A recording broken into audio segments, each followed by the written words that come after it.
Bienvenidos a Archivos Ocultos, el lugar donde las historias de terror salen de las sombras. Si te gusta lo paranormal, lo inexplicable y el miedo que eriza la piel, suscríbete y acompáñanos a descubrir relatos que no deberían ser contados, pero lo serán.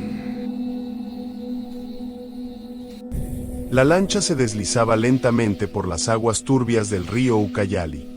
Martín apretaba su cámara contra su pecho, sintiendo como el aire húmedo de la Amazonía peruana le pegaba la ropa al cuerpo. Había viajado más de 20 horas desde Lima para llegar a este lugar remoto, un pueblo tan pequeño que ni siquiera aparecía en los mapas digitales. Allí está, murmuró el lanchero, señalando hacia un claro en la vegetación. Una docena de casas de madera podrida se alzaban sobre pilotes, rodeadas de una niebla espesa que nunca parecía disiparse completamente. Martín era documentalista, y había escuchado rumores sobre las leyendas de esta zona. Historias de espíritus que silbaban en la noche, de árboles que caminaban, de una oscuridad que devoraba a los intrusos. Contenido perfecto para su canal. Contenido que haría que sus suscriptores se multiplicaran. Al desembarcar, los lugareños lo observaban con ojos oscuros y desconfiados. Una mujer mayor se acercó, su rostro surcado por arrugas profundas como los ríos que atravesaban la selva. ¿Vienes a grabar?, preguntó con voz áspera. Sí, señora. Quiero documentar sus leyendas, sus historias ancestrales. La mujer negó con la cabeza lentamente. No deberías. Hay cosas en la selva que no quieren ser vistas. Hay espíritus que castigan a los curiosos. Martín sonrió con condescendencia. Son solo historias, señora.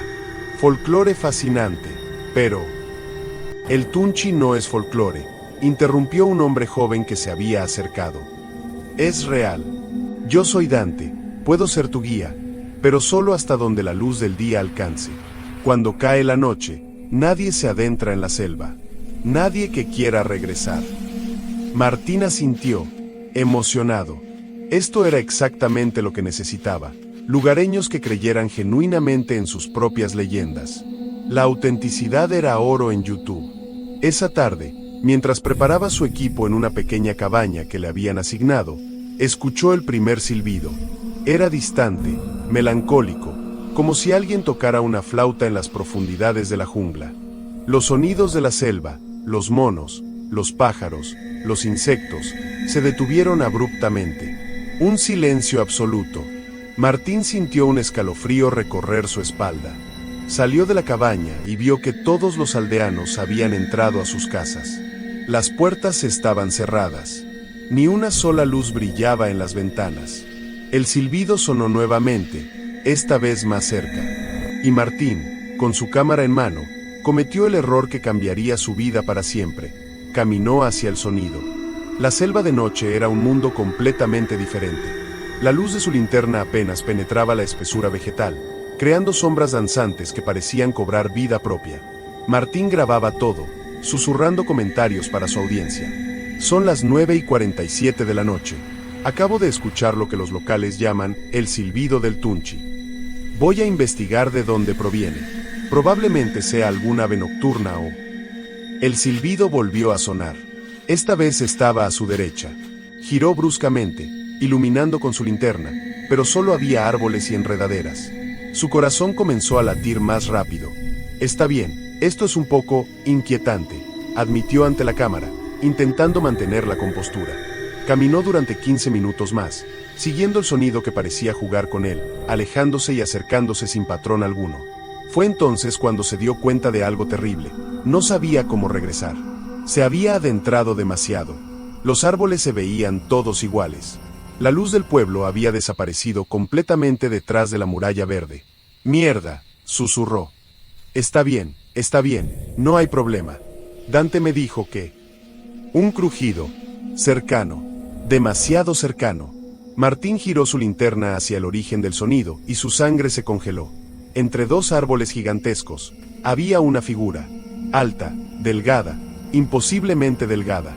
No podía distinguir características faciales. Solo una silueta negra que parecía absorber la luz de su linterna.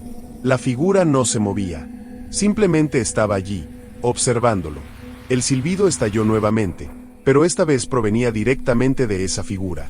Un sonido agudo, penetrante, que le perforaba los tímpanos y hacía que su cerebro palpitara dentro de su cráneo. Martín corrió. Corrió sin mirar atrás, tropezando con raíces, golpeándose contra ramas, sintiendo como espinas le rasgaban la piel.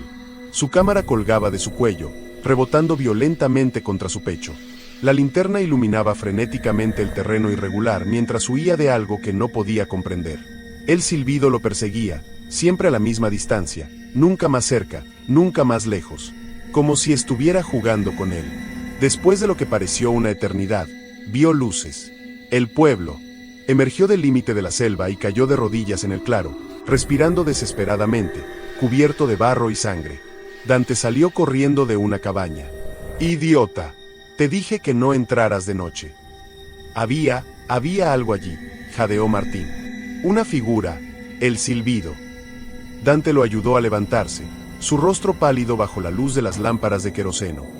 Te marcó. El Tunchi te marcó. Ahora no te dejará ir. Nunca. Martín quiso reír, quiso decirle que era ridículo, pero las palabras murieron en su garganta cuando escuchó, en la distancia de la selva oscura, el silbido resonar una vez más. Esta vez sonaba como una promesa. Martín no durmió esa noche. Se quedó sentado en el suelo de su cabaña, con todas las lámparas encendidas, revisando las grabaciones de su cámara una y otra vez. Lo que vio lo llenó de un terror frío y profundo.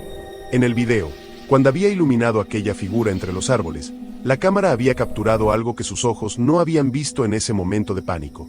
La figura tenía rostro, o algo que vagamente se asemejaba a uno. Ojos vacíos, blancos, sin pupilas. Una boca abierta en un grito silencioso. Y algo más perturbador, la figura no estaba de pie en el suelo. Flotaba a medio metro del suelo, sus extremidades largas y retorcidas colgando de manera antinatural. Cuando el amanecer finalmente llegó, Martín salió de la cabaña, exhausto pero determinado. Necesitaba respuestas. Necesitaba entender qué había visto. Fue entonces cuando lo notó. En el tronco del árbol más cercano a su cabaña, había marcas, símbolos tallados en la corteza, profundos y deliberados. No estaban allí el día anterior, estaba seguro. Los símbolos formaban un patrón circular, con líneas que se entrecruzaban creando formas que parecían rostros gritando. ¿Qué es esto?, preguntó cuando Dante apareció. El guía se quedó paralizado al verlos. Su rostro perdió todo el color. No puede ser. Estas son las marcas de reclamo. ¿Qué significa eso? Dante tragó saliva. Significa que el Tunchi te ha elegido. Está marcando su territorio, diciéndole a los otros espíritus de la selva que tú le perteneces. Estas marcas, las he visto antes, en los árboles cerca de donde encontramos cuerpos. Martín sintió que sus piernas se debilitaban. Cuerpos. Cada pocos años, alguien desaparece en la selva. A veces encontramos sus restos. Siempre están cerca de árboles con estas marcas. Los cuerpos están retorcidos, como si hubieran muerto en agonía extrema. Sus rostros siempre están congelados en expresiones de terror absoluto. Martín comenzó a caminar alrededor de su cabaña, inspeccionando los árboles cercanos. Su corazón se hundió cuando descubrió más símbolos. Estaban por todas partes, formando un círculo perfecto alrededor del lugar donde había dormido. Estaba atrapado dentro de un territorio marcado. Tengo que irme, dijo Martín, intentando mantener la calma. Ahora mismo. Tomaré la lancha y... No servirá de nada, interrumpió Dante con voz apagada. Una vez que el Tunchi te marca, te sigue a donde vayas. He escuchado historias de personas que huyeron a las ciudades, incluso a Lima. El Tunchi los encuentra. Siempre los encuentra.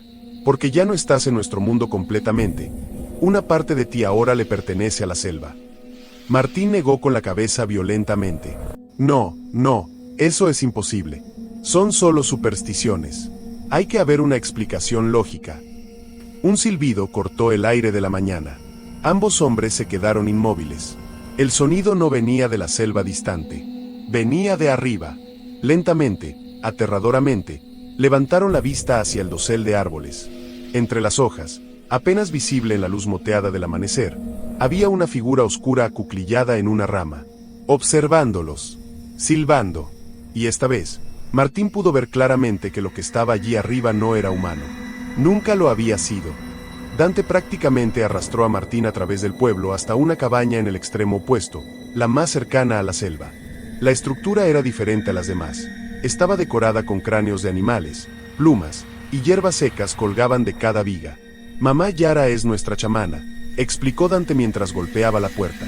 Si alguien puede ayudarte, es ella. La puerta se abrió lentamente. Una mujer anciana, mucho más vieja que cualquiera que Martín hubiera visto en el pueblo, los observó con ojos que parecían ver más allá de lo físico. Su piel era como cuero curtido, marcada con tatuajes tribales que se movían bajo la luz parpadeante de las velas del interior. «Ya sé por qué vienes», dijo con voz como piedras arrastrándose. El necio que despertó al guardián. Entraron en la cabaña.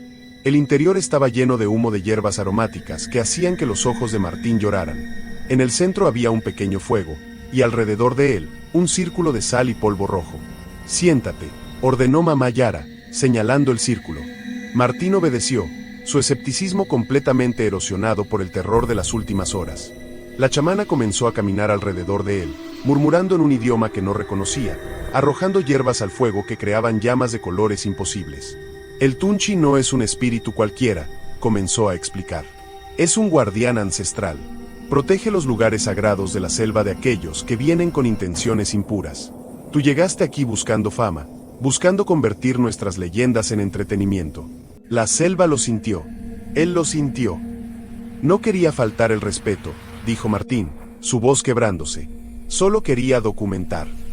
«Mentira», gritó la chamana, y Martín se encogió. «Querías explotar. Querías tomar lo sagrado y hacerlo profano. Y ahora pagarás el precio, a menos que pueda ser purificado». Mamá Yara sacó un recipiente de madera tallada lleno de un líquido oscuro y espeso. El olor era nauseabundo, como carne podrida mezclada con plantas amargas. «Debes beber esto. Te hará vomitar, sangrar, tal vez delirar. Pero si tu espíritu es lo suficientemente fuerte, si puedes soportar ver la verdad de lo que has despertado, podrías sobrevivir. Podrías romper la marca». Martín tomó el recipiente con manos temblorosas. Miró el líquido oscuro, luego a la chamana, luego a Dante que observaba desde la puerta con expresión grave. «¿Y si no lo bebo? Entonces esta noche, cuando el silbido vuelva, te llevará. No a la muerte, no inmediatamente. Te llevará a su dominio, un lugar entre nuestro mundo y el de los espíritus.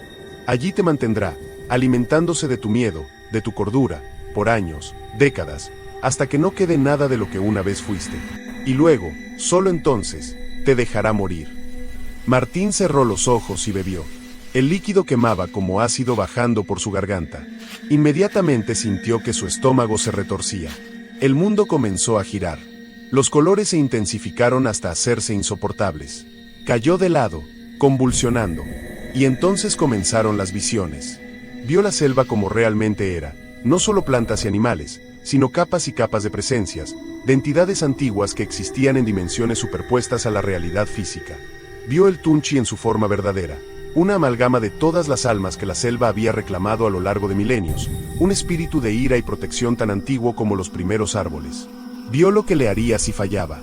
Vio su propio futuro, arrastrándose por la selva eternamente, su mente fragmentada, su cuerpo marchitándose pero nunca muriendo, sus gritos de locura convirtiéndose en parte del coro nocturno que advertía a otros intrusos. Martín gritó. Gritó hasta que su garganta sangró. Gritó hasta que su voz se quebró. Y cuando finalmente perdió la conciencia, lo último que escuchó fue el silbido, ahora dentro de su propia cabeza, resonando en cada rincón de su mente aterrorizada. Martín despertó con el sol del atardecer filtrándose por las grietas de la cabaña. Su cuerpo dolía como si lo hubieran golpeado con piedras. Se llevó una mano a la cara y sintió algo húmedo. Cuando miró sus dedos, estaban manchados de sangre. Le sangraba la nariz, los oídos, incluso las esquinas de los ojos. Mamá Yara estaba sentada frente a él, preparando algo en un mortero de piedra. No levantó la vista cuando habló. «Sobreviviste a la primera parte. Eso es bueno. Significa que tu espíritu tiene fuerza. Pero ahora viene lo difícil». «¿Más difícil que eso?», preguntó Martín con voz ronca. «Lo que bebiste te abrió. Te hizo vulnerable, pero también te hizo capaz de enfrentarlo. Ahora debemos realizar el ritual de separación. Debes ir a donde comenzó todo, al lugar exacto donde el Tunchi te marcó por primera vez, y allí debes ofrecerle algo a cambio de tu libertad». «¿Qué tipo de ofrenda?». La chamana finalmente lo miró, y sus ojos contenían una tristeza profunda. Algo que valores más que tu propia vida. Algo que, al entregarlo, te cambiará para siempre. Para algunos es un recuerdo, para otros una habilidad. El Tunchi decidirá qué debe tomar. Martín sintió náuseas renovadas. ¿Y si no tengo nada que ofrecer? Entonces tomará todo. Mientras el sol se hundía en el horizonte, pintando el cielo de rojo sangre y púrpuras enfermizos, mamá Yara preparó a Martín para el ritual. Pintó símbolos en su pecho con una pasta hecha de cenizas y sangre de animales. Le colgó collares de semillas y dientes alrededor del cuello. Le entregó una pequeña daga de obsidiana. Cuando llegues al lugar, debes cortarte la palma y dejar que tu sangre caiga en la tierra. Luego debes llamarlo. Decir en voz alta lo que ofreces. Y después debes ser lo suficientemente fuerte para aceptar lo que venga. Dante se negó a acompañarlo esta vez. Es tu camino, dijo simplemente. Nadie puede caminar contigo hacia la oscuridad. Cuando la noche cayó, Martín entró nuevamente en la selva. Pero esta vez era diferente.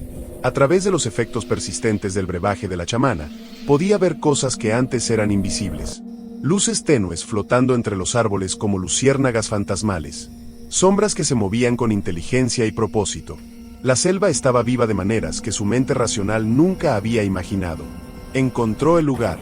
Lo reconoció inmediatamente, el claro donde había visto por primera vez la figura entre los árboles. Los símbolos tallados brillaban con una luz fosforescente verdosa. Martín se arrodilló en el centro del claro, sacó la daga y, respirando profundamente, se cortó la palma. La sangre brotó, oscura bajo la luz de la luna, y la dejó gotear sobre la tierra húmeda. Tunchi, llamó con voz que intentaba no temblar. Guardián de la selva. Te ofrezco, te ofrezco. ¿Qué podía ofrecer? ¿Su cámara? ¿Su carrera? ¿Sus recuerdos? Antes de que pudiera decidir, el silbido comenzó. Pero no era un solo silbido.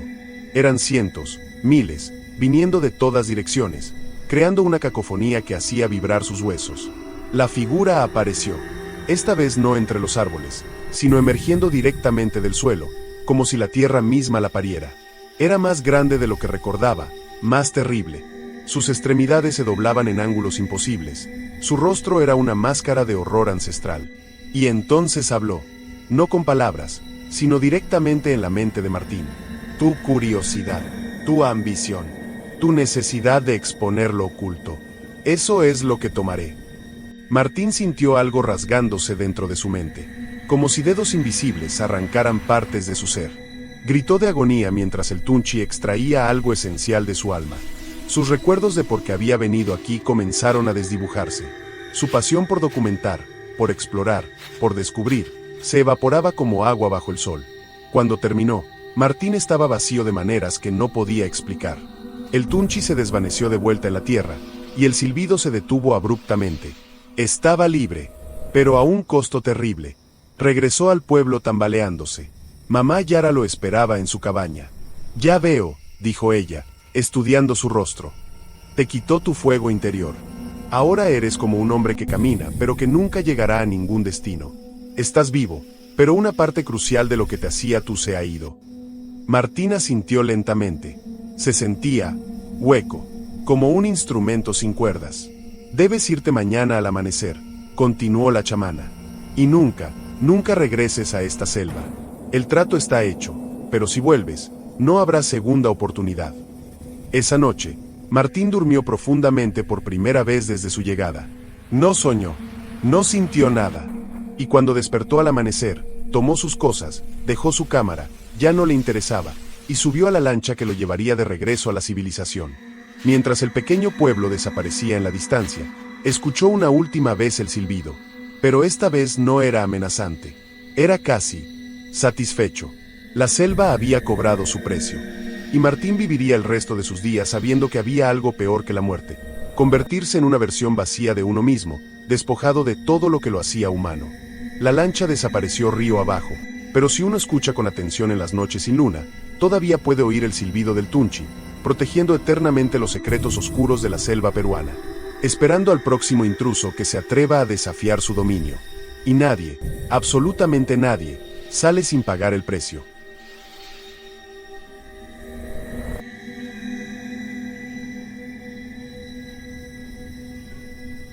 El río Negro serpenteaba como una cicatriz oscura a través de la selva amazónica. Valentina ajustó su sombrero mientras la lancha atravesaba las aguas que parecían absorber la luz del sol, dándoles ese tono negro profundo que le daba nombre al lugar. Era bióloga marina especializada en fauna acuática, y esta expedición era su oportunidad de oro: documentar especies de peces no catalogadas en uno de los tributarios más remotos del Amazonas. Había luchado durante 2 años por financiamiento, y finalmente lo había conseguido. 3 semanas en la selva más profunda de Loreto, acompañada solo por su asistente Marco y un guía local llamado Teófilo. Doctora Valentina, llamó Teófilo desde la parte trasera de la lancha. Debemos acampar antes del atardecer. Hay un claro seguro a unos 20 minutos río arriba. ¿Seguro?, preguntó Marco, un joven estudiante de Lima que nunca había salido de la ciudad hasta esta expedición. ¿Qué lo hace seguro? Teófilo dudó antes de responder. Está fuera del territorio de la Yacuruna. Valentina rió. ¿La Yacuruna? ¿Te refieres a la leyenda del hombre delfín? Teófilo, sé que estas historias son importantes culturalmente, pero somos científicos. No necesitamos. Con respeto, doctora, interrumpió el guía, su rostro inusualmente serio. Hay cosas en este río que la ciencia no puede explicar. Mi abuelo era chamán. Me enseñó a reconocer las señales. Y este río tiene algo oscuro en sus profundidades. Marco y Valentina intercambiaron miradas. Era típico encontrar guías que mezclaran superstición local con su conocimiento práctico. Valentina decidió no discutir. Necesitaban a Teófilo para navegar estas aguas. Establecieron el campamento en el Claro Prometido, una pequeña península de tierra firme rodeada por 3 lados por el río. Mientras montaban las carpas, Valentina notó algo extraño. No había sonidos de animales. En la selva amazónica, siempre había sonido: monos aulladores, pájaros, insectos. Pero aquí, había un silencio inquietante. Teófilo, ¿por qué está tan silencioso? El guía miró hacia el río, sus ojos entrecerrados. Los animales saben cuándo evitar ciertos lugares. Son más sabios que nosotros. Esa primera noche, Valentina estaba revisando sus equipos de recolección cuando escuchó algo. Un canto. Era una voz femenina, increíblemente hermosa, que parecía provenir del río mismo. La melodía era hipnótica, antigua, y hacía que su piel se erizara. Salió de su carpa y vio a Marco de pie junto a la orilla del río, completamente inmóvil, mirando fijamente el agua. Marco, ¿qué estás haciendo? Él no respondió, simplemente seguía mirando, como en trance. Valentina caminó hacia él y lo sacudió del hombro. Marco parpadeó, confundido. ¿Qué pasó? Estaba en mi carpa y de repente. ¿Escuchaste el canto?, preguntó Valentina. Marco asintió lentamente. Era hermoso. No sé qué quería. Solo sabía que tenía que acercarme al agua. Teófilo salió de su carpa, alarma en su rostro. ¿Escucharon el canto de la Yacuruna? ¿Era solo algún pájaro nocturno o...? Comenzó Valentina, pero se detuvo cuando vio la expresión del guía. No era un pájaro. Era ella, la mujer del río. Ella canta para atraer a los hombres, especialmente a aquellos que vienen de fuera.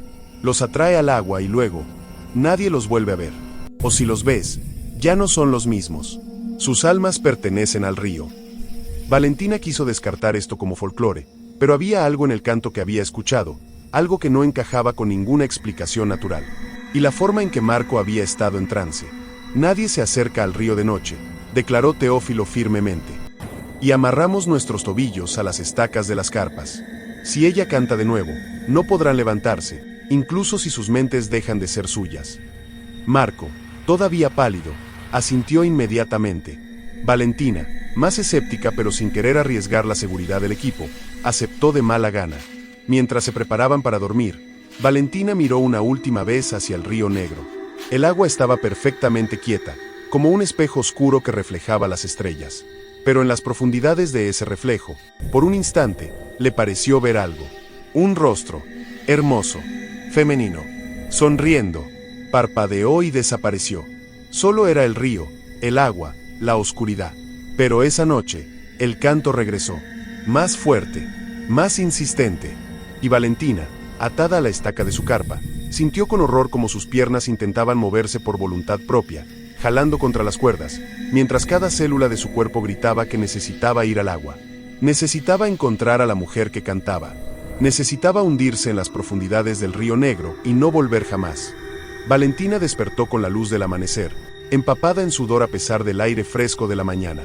Tenía las muñecas en carne viva donde había jalado contra las cuerdas durante la noche. No recordaba conscientemente haber intentado liberarse, pero la evidencia física era innegable. Marco se veía peor. Tenía círculos oscuros bajo los ojos y temblaba ligeramente mientras preparaba el café. ¿También lo escuchaste anoche?, preguntó Valentina en voz baja. Él asintió sin mirarla. Toda la noche. Y no era solo un canto, doctora. Ella me hablaba. Decía mi nombre.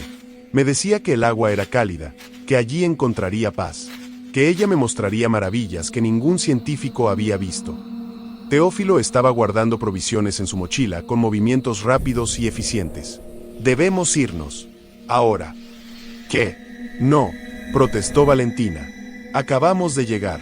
Ni siquiera hemos comenzado la recolección de muestras. Si no nos vamos ahora, uno de ustedes terminará en el río. He visto esto antes. La Yacuruna no se rinde una vez que ha elegido a alguien. Y anoche, los eligió a ambos. Valentina quería discutir. 2 años de planificación, todo el dinero gastado, su reputación académica en juego. Pero entonces vio algo que la hizo callar. En la orilla del río, justo donde Marco había estado parado en trance la noche anterior, había huellas. Pero no eran huellas humanas normales. Eran huellas que comenzaban humanas en la orilla, pero que gradualmente se transformaban, los dedos alargándose, la forma cambiando, hasta que las últimas huellas antes del agua parecían ser de algo con extremidades palmeadas. ¿Qué demonios?, susurró Marco. Teófilo se acercó, observó las huellas y su rostro se puso ceniciento. Alguien salió del agua anoche. Ella caminó entre las carpas. Los estaba evaluando. Eso es imposible, dijo Valentina, aunque su voz no sonaba tan convencida como habría querido. Tiene que haber una explicación. La hay, respondió Teófilo. La Yacuruna puede tomar forma humana. Viene a tierra para inspeccionar a aquellos que atrae. Decide cuál se llevará primero. Comenzaron a desmontar el campamento con urgencia renovada, pero mientras enrollaba su carpa, Valentina sintió algo húmedo en su cuello. Se llevó la mano y la retiró mojada. No era sudor. Era agua de río, negra y viscosa. Teófilo, llamó, intentando mantener la calma. ¿Qué significa si tienes agua de río en tu cuerpo sin haber tocado el agua? El guía se giró bruscamente. Cuando vio la mano húmeda de Valentina, su expresión se descompuso. No, te marcó. ¿Qué significa eso? Significa que ella te tocó anoche. Dejó su marca. Ahora eres suya. No importa cuán lejos corras, ella podrá encontrarte. El agua te llamará. Cada río, cada lago, cada lluvia será su voz llamándote de regreso. Valentina sintió que sus piernas se debilitaban. Esto tenía que ser una alucinación, un efecto de algún parásito tropical o... El canto comenzó nuevamente. En pleno día. La voz femenina ahora sonaba más cerca, más real. Y por primera vez, Valentina pudo distinguir palabras en el canto, aunque no reconocía el idioma. Era algo antiguo, algo que existía antes de que cualquier idioma moderno naciera. Marco se tapó los oídos, gritando: «¡Haz que se detenga! Por favor, haz que se detenga». Teófilo sacó un pequeño frasco de su mochila, lo abrió y arrojó un líquido sobre ambos científicos. El olor era acre, como hierbas podridas y algo más que Valentina no podía identificar. El canto no se detuvo, pero se volvió más distante, menos urgente. «Esto solo nos comprará tiempo», dijo Teófilo, ya corriendo hacia la lancha. «Debemos llegar al pueblo más cercano. Allí hay un curandero que puede intentar romper la marca, pero debemos llegar antes del anochecer. Después del anochecer, nada podrá protegerlos». Subieron a la lancha y Teófilo encendió el motor a máxima potencia. La embarcación cortó las aguas negras, alejándose del campamento. Valentina miró hacia atrás una última vez. En la orilla, claramente visible bajo la luz del sol, había una figura. Una mujer de belleza imposible, con cabello negro que caía como cascadas hasta sus pies. Su piel tenía un tinte verdoso, como si estuviera cubierta de algas. Y sus ojos. Incluso a distancia, Valentina podía ver que sus ojos eran completamente negros, sin blanco, sin iris. Ojos que habían visto milenios pasar en las profundidades del río. La mujer levantó una mano. No en amenaza, sino en un gesto casi posesivo. como si dijera nos veremos pronto. Y entonces, sin hacer onda alguna, se dejó caer hacia atrás en el agua y desapareció. El viaje río abajo fue frenético. Teófilo navegaba las aguas traicioneras con una habilidad nacida de décadas de experiencia. Pero algo estaba mal. El río parecía resistirse. Corrientes que no deberían estar allí jalaban la lancha. Remolinos aparecían de la nada. «Está tratando de detenernos», gritó Teófilo sobre el rugido del motor. «Ella no quiere que lleguen al pueblo». Fue entonces cuando Marco comenzó a sangrar. De la nariz primero, luego de las orejas. Sus ojos se volvieron vidriosos. «El agua», murmuró. «Puedo sentir el agua dentro de mí. Está creciendo». Valentina lo agarró de los hombros. «Marco, mírame, quédate conmigo». Pero Marco estaba mirando más allá de ella, hacia el agua, y lentamente, con una sonrisa que no era suya, comenzó a levantarse. «Ella me llama», dijo con voz soñadora. «Y yo debo ir. El agua es mi hogar ahora». Antes de que alguien pudiera detenerlo, Marco se lanzó por el borde de la lancha. «Marco». Valentina se lanzó hacia el borde de la lancha, pero Teófilo la agarró con fuerza. «No, si entras al agua, ambos estarán perdidos. No podemos dejarlo». Marco había desaparecido bajo la superficie del río Negro. Por un momento no hubo nada más que ondas expandiéndose. Luego, su cabeza emergió una vez, sus ojos completamente negros como los de la mujer que habían visto. «Doctora», dijo con una voz que no era enteramente suya, resonante y húmeda. «Es hermoso aquí abajo. Ella me muestra cosas, ciudades sumergidas, templos de civilizaciones que existieron antes de que el hombre caminara en tierra. Yo pertenezco aquí ahora». «Marco, no. Lucha contra ella». Pero Marco sonrió, una sonrisa de paz absoluta, y se dejó hundir nuevamente. Esta vez no volvió a emerger. Valentina gritó, pero Teófilo ya había acelerado el motor al máximo. «No podemos hacer nada por él. Ya es de ella. Ahora debemos salvar tu alma». Las lágrimas corrían por el rostro de Valentina, mientras el lugar donde Marco había desaparecido se volvía cada vez más distante. Había venido a la selva como científica, como profesional racional. En menos de 24 horas, había perdido a su asistente a algo que no debería existir. El viaje continuó durante horas. El sol comenzó a descender, pintando el cielo de rojos y naranjas que se reflejaban en el agua negra como sangre sobre petróleo. Valentina podía sentir algo cambiando dentro de ella. Una sed, pero no de agua para beber. Una sed de estar en el agua, de disolverse en ella, de encontrar a la mujer que cantaba y dejarse llevar a las profundidades. «Aguanta», le decía Teófilo cada vez que veía su expresión volverse distante. «Ya casi llegamos». Finalmente, cuando las sombras se alargaban peligrosamente, divisaron el pueblo. Pero no era como el pueblo desde donde habían partido. Este era diferente. Las casas estaban construidas sobre pilotes mucho más altos, como si esperaran inundaciones imposibles. Cada puerta y ventana estaba decorada con símbolos pintados en rojo. Y lo más extraño, había cuerdas gruesas atadas alrededor de todo el pueblo, creando un perímetro, y de estas cuerdas colgaban cráneos de animales y frascos llenos de líquidos turbios. «El pueblo de los olvidados», dijo Teófilo mientras atracaban. «Aquí vive gente que escapó de la Yacuruna, pero el escape tiene un precio». Mientras subían por la empinada escalera de madera hacia el pueblo, Valentina notó algo perturbador. Las pocas personas que podía ver tenían miradas vacías, como si parte de ellas se hubiera quedado en otro lugar. Se movían lentamente, casi como sonámbulos.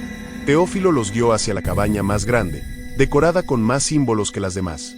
Un hombre viejo, tan arrugado que parecía hecho de corteza de árbol, estaba sentado en una hamaca en el porche.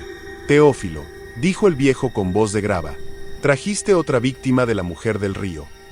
Don Erasmo, ella está marcada. Necesita el ritual de separación». El viejo observó a Valentina con ojos que parecían ver a través de ella. «La marca está profunda. Y es reciente. Eso es bueno. Mientras más tiempo pasa, más difícil es separar el alma del agua». «Por favor», suplicó Valentina, su compostura científica completamente desmoronada. «Haré lo que sea. No quiero terminar como Marco». «¿Marco?», preguntó don Erasmo. «Mi asistente. Ella se lo llevó esta mañana». El viejo negó con la cabeza tristemente. «Entonces ya es muy tarde para él. Su cuerpo puede que eventualmente sea encontrado, pero no será él quien lo habite. Será una cáscara vacía caminando, sirviendo a la Yacuruna, atrayendo a otros al río. Valentina sintió que vomitaría. ¿Qué es ella exactamente? ¿Por qué hace esto? Don Erasmo se levantó lentamente de su hamaca, cada movimiento un esfuerzo visible. La Yacuruna es antigua, más antigua que los incas, más antigua que cualquier civilización que conozcamos. Algunos dicen que fue una chamana que se fusionó con el río buscando poder. Otros que es el espíritu del río mismo, manifestado en forma que puede interactuar con humanos. Lo que sabemos con certeza es que colecciona almas. Las guarda en su ciudad submarina, donde sufren una existencia a medio camino entre la vida y la muerte, sirviendo a sus caprichos oscuros por la eternidad. Y el ritual puede liberarme. El viejo dudó. Puede, pero requiere que enfrentes a la Yacuruna directamente. Debes entrar al agua una última vez, encontrarla en su dominio, y rechazarla. Si tu voluntad es lo suficientemente fuerte, si tu apego a la vida terrestre supera su atracción, podrás romper la marca. Pero si fallas, seré de ella para siempre. Peor, ella tomará no solo tu cuerpo y alma, sino también tu esencia. Todo lo que eres, todo lo que fuiste, todo lo que podrías haber sido, se convertirá en parte de ella. Dejarás de existir como entidad individual. Serás solo otra voz en su canto, solo otra cara en su forma cambiante. El sol tocaba el horizonte ahora. Teófilo miraba nerviosamente hacia el río. Debemos hacerlo ahora, don Erasmo. Una vez que caiga la noche, ella vendrá al pueblo. Las protecciones solo pueden hacer tanto. El viejo asintió. Prepararé el ritual. Mientras don Erasmo entraba a su cabaña, Valentina miró hacia el río Negro. Desde aquí, a distancia, parecía hermoso, misterioso, seductor, y podía escuchar, muy suavemente, el canto comenzando de nuevo. Esta vez, reconoció la voz. Era Marco, cantando con la Yacuruna, llamándola a casa. Don Erasmo emergió de su cabaña cargando objetos que Valentina no podía identificar. Había un collar hecho de lo que parecían ser dientes humanos, un frasco de cerámica agrietada que emanaba un olor nauseabundo, y un cuchillo ceremonial cuya hoja parecía hecha de hueso. Primero, debes beber esto, dijo el curandero, ofreciéndole el frasco. Valentina miró el contenido, un líquido espeso y oscuro con cosas flotando que prefería no examinar muy de cerca. ¿Qué es? Ayahuasca mezclada con sangre de anaconda y cenizas de un ahogado. Te abrirá a los mundos que existen entre el nuestro y el de los espíritus. Sin esto, no podrás ver a la Yacuruna en su verdadera forma.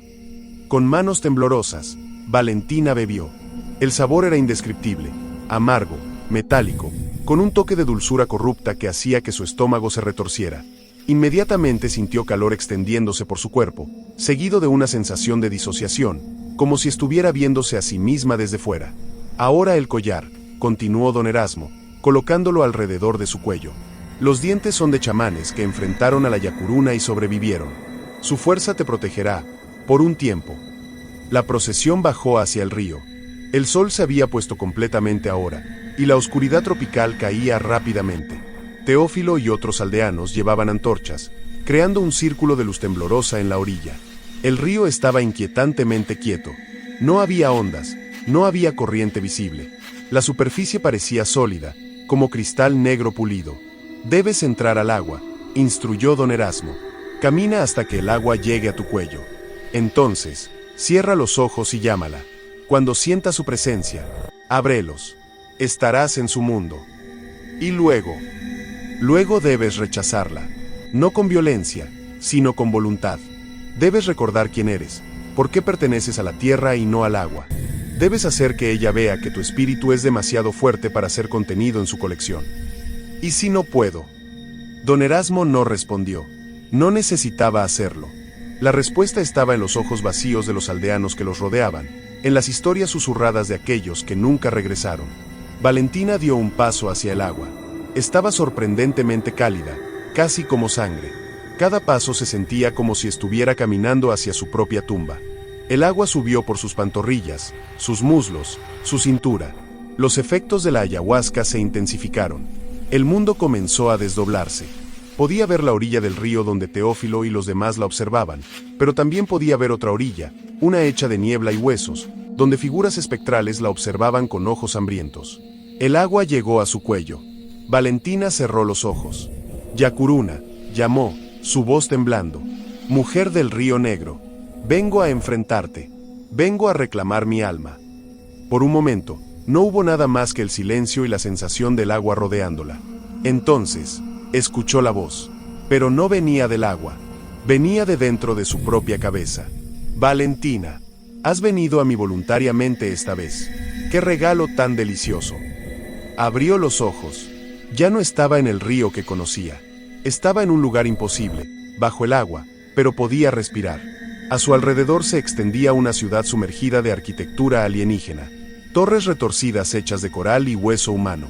Calles pavimentadas con cráneos. Y caminando por esas calles, figuras que alguna vez fueron humanas, ahora transformadas en algo entre persona y criatura acuática. Marco, susurró, reconociendo a una de las figuras. Su exasistente se giró.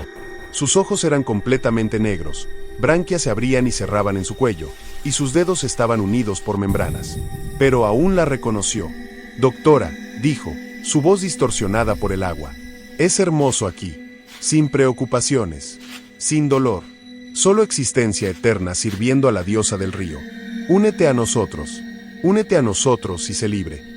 No, respondió Valentina, aunque cada fibra de su ser quería rendirse, quería aceptar la paz que Marco parecía haber encontrado. No soy de este mundo, soy de la tierra, de la luz del sol, del aire libre. Una risa resonó a través del agua. La Yacuruna apareció, emergiendo de entre las torres de su ciudad submarina. Era más hermosa y más terrible de lo que Valentina había imaginado. Su forma cambiaba constantemente. A veces parecía una mujer joven de belleza sobrenatural, a veces una anciana sabia, a veces algo que no era humano en absoluto, con tentáculos donde deberían estar sus brazos y una boca llena de dientes de tiburón. ¿De verdad crees que puedes rechazarme?, preguntó la Yacuruna, su voz como corrientes oceánicas profundas. Mira a tu alrededor, mira a todos aquellos que intentaron resistir. Todos eventualmente se rindieron. Todos encontraron que la existencia que ofrezco es mejor que la lucha sin sentido de la vida mortal. Estás equivocada, dijo Valentina, aferrándose a los recuerdos de su vida. Su madre, su primer microscopio, el día que decidió convertirse en científica, la sensación de descubrimiento, la alegría de aprender. Soy más que un alma para tu colección. Soy Valentina Reyes. Soy bióloga. Soy hija. Soy amiga. Soy todo lo que he vivido y todo lo que aún viviré. Y tú no puedes tener eso. La Yacuruna se acercó, su forma solidificándose en la de una mujer hermosa con ojos antiguos. Extendió una mano, y Valentina pudo ver en esa mano todo lo que le ofrecía: paz, olvido, eternidad sin sufrimiento. ¿Estás segura? Porque una vez que regreses, la vida te traerá dolor, pérdida, muerte. Aquí, puedes tener existencia sin fin. Valentina sintió lágrimas corriendo por su rostro, mezclándose con el agua que la rodeaba. El dolor es parte de estar viva, y prefiero una vida corta llena de significado que una eternidad vacía como esclava. Tomó el cuchillo ceremonial que don Erasmo le había dado, sintiendo su peso incluso en este mundo submergido e imposible. Con un grito que era parte miedo, parte desafío, se cortó la palma y dejó que su sangre fluyera. Mi sangre es de la tierra, no del agua. Mi cuerpo pertenece al mundo superior. Y mi alma es mía. La sangre se expandió en el agua como tinta roja. La Yacuruna retrocedió, y por primera vez, Valentina vio algo en esos ojos antiguos: sorpresa. Una con verdadera voluntad, murmuró la criatura. Rara, muy rara, pero muy bien, Valentina Reyes. Romperé mi marca. Pero recuerda esto: si alguna vez regresas al Río Negro, si alguna vez vuelves a poner un pie en mis dominios, la marca regresará.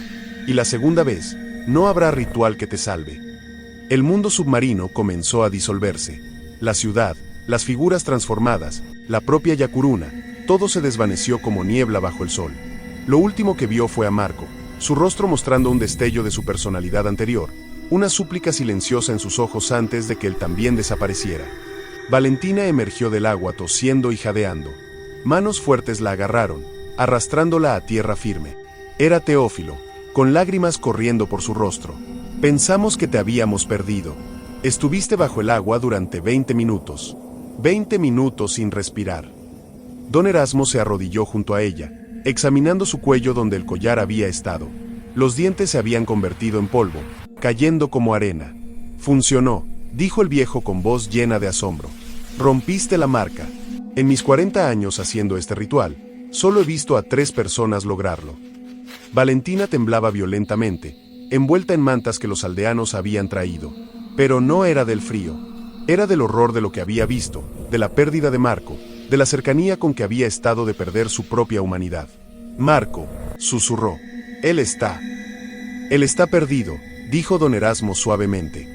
Su cuerpo eventualmente saldrá del río, pero será una cáscara vacía. O peor, será un sirviente de la Yacuruna, usado para atraer a otros. Lo mejor es que lo recuerdes como era antes. Esa noche, Valentina no durmió. Se quedó sentada en el porche de la cabaña de don Erasmo, mirando el río que ahora le parecía diferente. Todavía era hermoso, pero era una belleza que ocultaba peligro mortal. Al amanecer, Teófilo la encontró allí. La lancha está lista. Te llevaré de regreso a la civilización. ¿Y mi expedición? Mi investigación. Teófilo le entregó su mochila, milagrosamente recuperada del campamento abandonado. Tu investigación casi te costó la vida. Y le costó la vida a Marco. ¿De verdad vale la pena regresar? Valentina pensó en esto. Pensó en su carrera, en las publicaciones que había planeado, en la especie no descubierta que había esperado documentar. Luego pensó en la ciudad submarina, en las almas atrapadas, en la Yacuruna esperando su próxima víctima. No, dijo finalmente, no vale la pena. El viaje de regreso fue largo y silencioso. Valentina miraba el agua, pero ya no con la curiosidad de una científica. La miraba con el respeto de alguien que había visto lo que acechaba en sus profundidades. Cuando finalmente llegaron a Puerto Maldonado, la primera ciudad real en su ruta de regreso a Lima, Valentina se sintió como si hubiera regresado de otro planeta. Los sonidos de la civilización, motores, voces, música, le parecían extraños después de días en la selva. Se registró en un hotel y, por primera vez en días, se miró en un espejo. Había envejecido.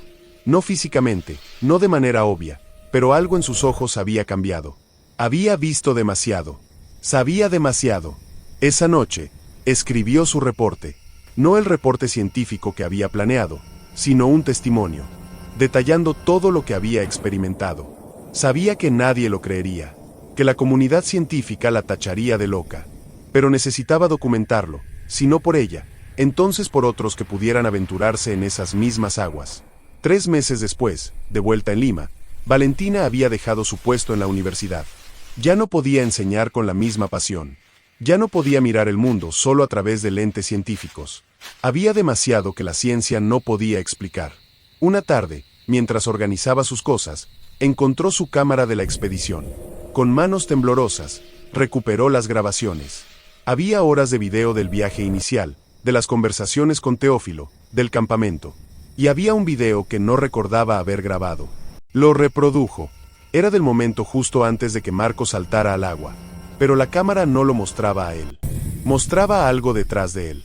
En el agua, claramente visible en la grabación aunque Valentina no lo había visto en el momento, estaba la Yacuruna. Y estaba mirando directamente a la cámara. Directamente a ella. Sus labios se movían, formando palabras que no hacían sonido pero que Valentina podía leer perfectamente. Hasta la próxima vez, Valentina. La cámara cayó de sus manos. Porque aunque había roto la marca, aunque había escapado, una parte de ella sabía la verdad. La Yacuruna no había terminado con ella. No realmente. Era paciente. Podía esperar años, décadas. Y eventualmente, de una forma u otra, el río la llamaría de nuevo. Valentina nunca volvió a acercarse al agua. Ni siquiera a la playa. Ni siquiera en la lluvia se permitía estar afuera sin protección. Porque podía sentirla, en cada gota de agua, en cada humedad en el aire. La mujer del Río Negro, esperando. Siempre esperando. Y en sus peores noches, Valentina todavía escucha el canto. Distante, pero inconfundible. Llamándola a casa. A un hogar que nunca debería haber conocido, en las profundidades del Río Negro, donde Marco y cientos de otros esperan en su eternidad silenciosa y submarina. Y Valentina sabe que algún día, en un momento de debilidad, cuando la vida se vuelva demasiado dura, cuando el dolor del mundo superior se vuelva insoportable, ese canto sonará demasiado dulce para resistir. Y entonces, finalmente, la Yacuruna tendrá lo que ha estado esperando.